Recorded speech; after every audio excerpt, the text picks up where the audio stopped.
Hey everyone, Nigel and Luke here, and welcome to Crime Zone.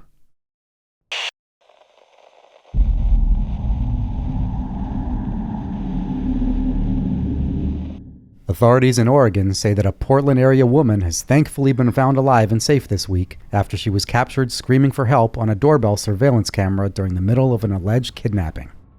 The disturbing incident unfolded at 10:48 p.m. on April 21st when the female victim walked up to a residence near Southeast 32nd Avenue and East Main Street in the Portland suburb of Hillsboro. The woman was recorded by the home's Blink doorbell camera as she rings the bell and waits at the door. Seconds later, things take a horrifying turn as a man can be seen running up behind her. The man proceeds to pick her up and the woman screams, "Please help me," multiple times as she's dragged away and forced into a white pickup truck. Seconds later, the truck drives off. We're going to play you that footage, but just be advised, it's quite unsettling. Please help me! Please help me!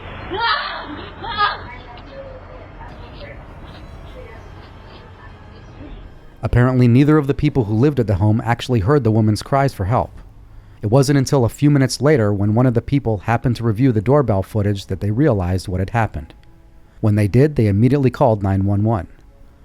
According to reports, they did not know the victim or the man who allegedly abducted her. After releasing video and images of the alarming situation to the public, police were apparently able to identify both of the people in the video. Neither of their names have been released at the time of this recording, though police have stated that the woman was safe and the man has since been arrested and charged with kidnapping. The suspect and victim are reportedly known to one another.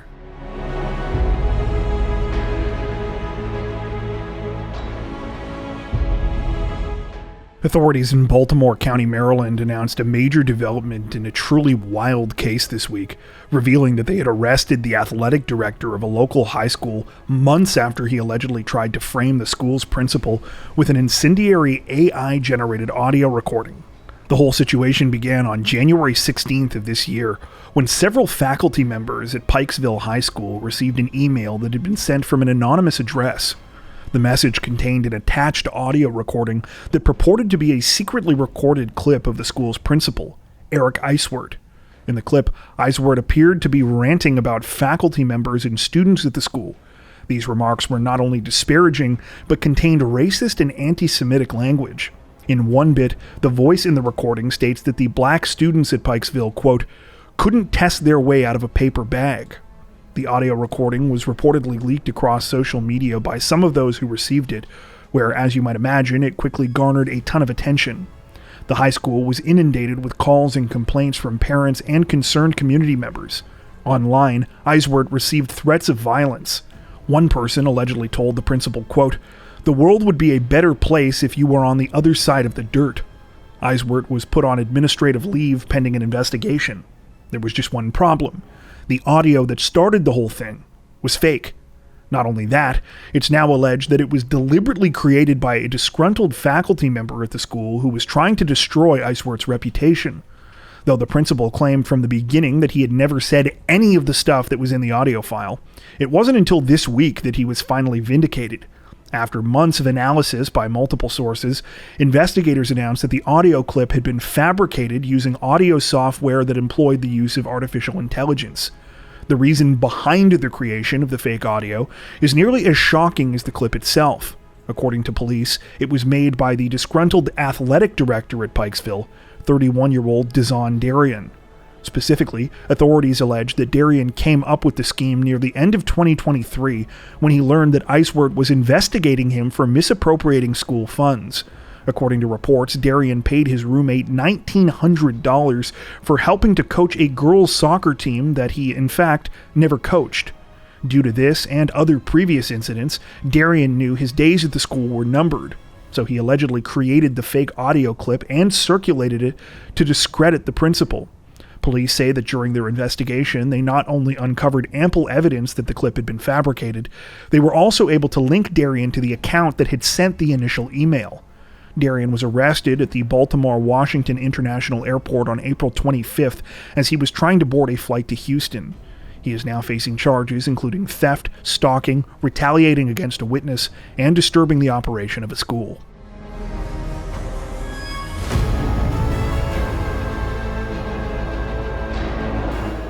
A would-be Tennessee burglar apparently got more than he bargained for this week after he allegedly tried to break into a house, but all he was left with was a bullet in the arm.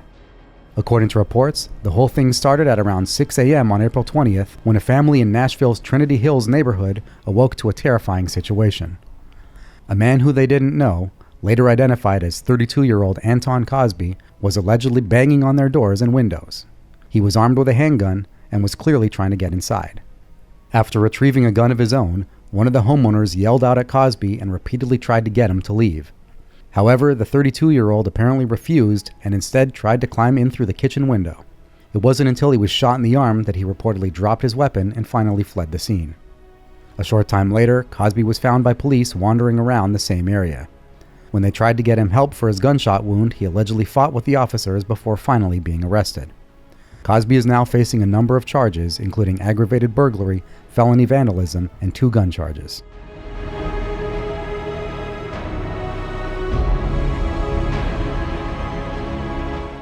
Authorities in the city of Plano, Texas, say that a 38-year-old woman is facing murder charges this week after she allegedly shot and killed her ex-husband in a jealous rage because she believed he was speaking to another woman. The tragic incident began at around 10:30 p.m. on April 19th when Plano police were called to a residence on Monticello Circle. After entering the home's garage, they found 55-year-old David Nunley, who was suffering from a gunshot wound to the chest. He was unresponsive and was quickly pronounced dead. A cell phone was found beside him, and it was quickly determined that he was the one who had called 911. However, there was no weapon nearby, meaning that he couldn't have done this to himself. No sooner had all of this taken place than police received another call from a person identifying themselves as a family friend of David's. The caller stated that they had just spoken with the 55-year-old's ex-wife, 38-year-old Meredith Nunley, who had confessed to shooting him. Authorities were able to trace Meredith's cell phone to a nearby apartment complex, and she was located a short time later. When officers spoke to her, she claimed that the shooting was in self-defense, stating, quote, "David lost his temper and he got physical with me." However, this did not match up at all with what police had already been told by the other caller. They said that Meredith claimed that she had shot David because she had caught him talking on the phone with another woman, someone the 38-year-old had referred to as, quote, "an illegal woman." She was immediately placed under arrest. After doing some more digging, police learned that David and Meredith Nunley had several children together and had divorced 2 years earlier. That divorce was finalized in October of 2022, with friends and family members of David saying that he was afraid of Meredith, who had a long history of mental health issues. In 2022, David had gone as far as to request a protection order against the 38-year-old, writing in part, quote, "I am extremely concerned for my safety as well as my children's safety." As part of this request, he described several disturbing incidents in which Meredith allegedly bit him, damaged his car, and pointed a gun at him. He also included this now hauntingly relevant text message, which she reportedly sent him in April of that year. Quote, "I see 2 ways. 1, I put a 45 through my temple. 2, I go on a homicidal rampage, leaving all the kids orphans." Despite all of this, it appears that David and Meredith never fully stopped living together. Those close to David say that he and Meredith still shared custody of the kids, and he wanted to help her get on her feet.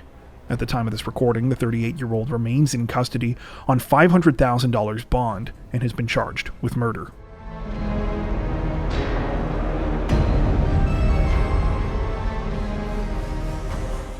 A 33-year-old Florida man apparently had police shaking their heads this week after he was identified as a suspect in a theft case and he tried to avoid detection by putting on a rather obvious disguise. According to reports, the whole thing took place just after 3 p.m. on April 24th when officers from the Glades County Sheriff's Office were investigating a stolen boat. After successfully locating the boat in the old Calusa Lodge area of Lakeport, they had come up with a suspect in the case, a 33-year-old man named Joshua Kolotka. They were in the middle of searching for Kolotka when they spotted something, or rather someone, who caught their attention. As officers were looking around the area, a person exited a nearby residence and started walking away. It turned out to be Kolotka, who was clearly trying to disguise himself as a woman. He was wearing a blonde wig, a blue feather-patterned dress, a white cardigan, and perhaps most conspicuously of all, a pair of large sunglasses. Understandably, the getup did not fool officers, who quickly placed Kolotka under arrest. The 33-year-old is now facing multiple theft charges for the stolen boat, as well as a John Deere Gator utility vehicle. Police say that Kalaka already had warrants out at the time he was taken into custody, and that more possibly stolen items were found at the scene. Glades County authorities say that they are now working with their counterparts in Seminole County and that more charges may follow.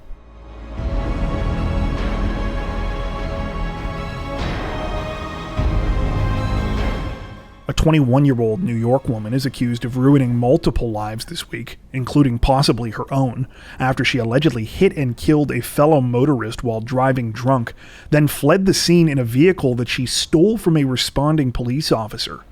The whole thing started at around 6:45 p.m. on April 23rd, when 21-year-old Rachel Lodice was allegedly behind the wheel of her Kia while under the influence of drugs and alcohol. She was traveling southbound on Hicksville Road in the community of Massapequa when she apparently slammed into the side of a Nissan Altima at the road's intersection with Sunrise Highway. The collision was so powerful that the Nissan was left almost unrecognizable after the crash. Sadly, the driver of that car, 64-year-old Cynthia Mitchell, took the brunt of the impact. She was pronounced dead roughly 45 minutes later.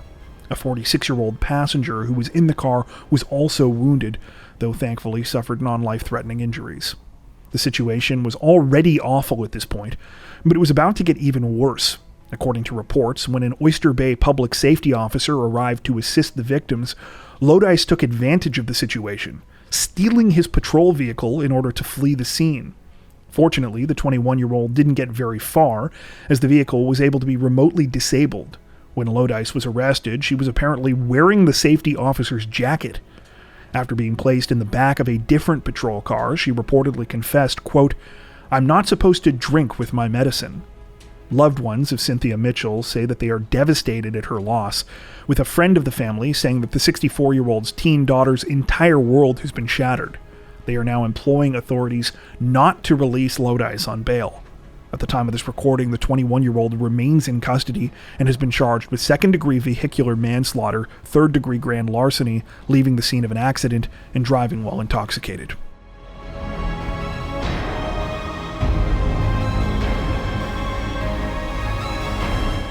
The family and friends of a 33-year-old California woman have reportedly been left stunned and devastated this week after she was the victim of a brutal murder in her New York City apartment at the alleged hands of her former boyfriend.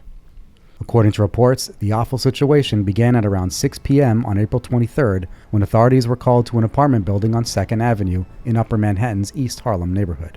They were there to conduct a welfare check on Melanie Woods. The 33-year-old was supposed to fly to visit family in California that day. However, she had never boarded her plane and wasn't answering her phone. When police and firefighters entered the apartment, they immediately got their first sign that something wasn't right. A table had been moved in front of the door as if to try to prevent people from getting inside. A search of the residence quickly turned up a chilling discovery. Melanie's lifeless body had been left in the tub inside her bathroom. She had been stabbed more than 20 times, suffering wounds to her neck, torso, and legs. After speaking with those close to the 33-year-old, police learned that before her murder, she had been worried about the increasingly unhinged behavior of her former boyfriend, 51-year-old Candido Rodriguez. Melanie and Rodriguez had previously been in a relationship, but after things ended, the 51-year-old refused to accept that things were over. He reportedly started stalking her and, ominously, had recently threatened her with a knife. Neighbors of the 33-year-old further told investigators that on the morning of April 23rd, they had heard and seen a man matching Rodriguez's description at the building.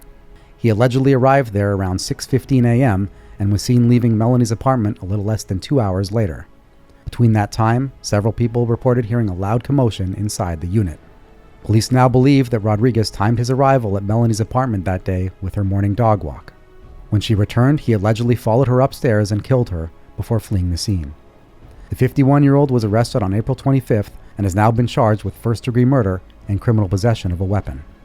Melanie's heartbroken loved ones described her as an adventurous and vibrant person who loved to travel and always brought out the best in others. They are now raising money to bring her remains back to California.